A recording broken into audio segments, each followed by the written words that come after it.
Riwruok ma ok mar piny owacho mong'ere kaka Child Fund ma osebedo ka chiwo puonj ne jonyuol e kar chung' od bura ma Ndhiwa kaka irito nyithindo e yo makare koro chano tieko chenro mag alworano bang' kelo lokruok ne familia mathoth.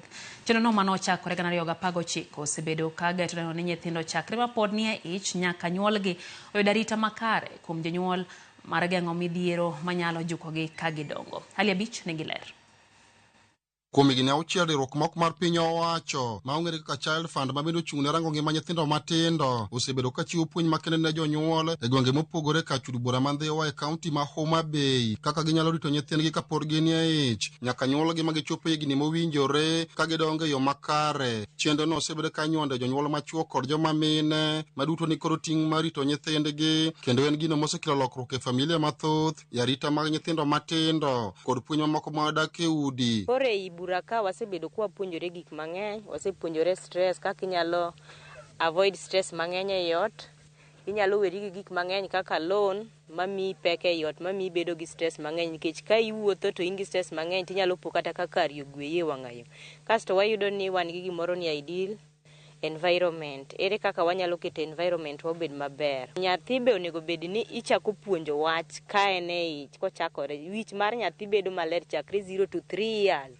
Idwa ni puonjo nyathi mondo nyathi obed makare mondo mi obed gi ngima maber. Moko kuom mene mar riwruogno osebiro ka nyuande chenrono wacho ni higni 6 nyaka ne Child Fund chak miyogi puonj e weche mag rito nyithindo kaka owinjore. Wacho ni gin kod lokruok maduong' e mieregi kendo nyithindgi dongo makare ka giyudo arita mowinjore e mieregi. Nyaka napuonjra e topic mar stress, aonge kode kendo ang'e kaka nyalo gweye oko. Mar ariyo, chon nanyalo go koko kata ka dhodho nyathino kanyal communicate kode maber, lakini nyaka sani nitie kaka nyalo wuoyo kode ka dhodhe anyalo ng'iyo wang'e.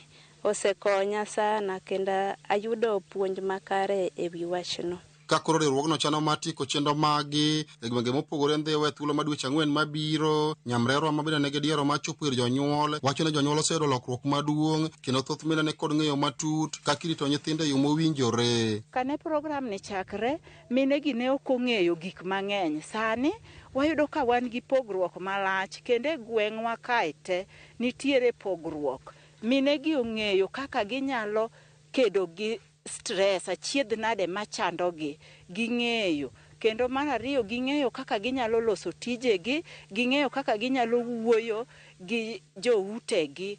Mar adek, iyudo ka kata kuond ma gidake, kata ka ng'ato ok nyal yudo sing'enge, to ging'eyo ni ginyalo chiedo kata mana gi maua, ging'e ni owinjo bed ni gichiko pi tangi, gin nyaka gi table banking, gikano pes gi sani koro kaka gik Desemba kama, ging'eyo ni gidhi pogore. Koro iyudo ka ngima gi oa e okang' ma piny mane nitie cha, kendo sani koro gichopo e okang' mamalo.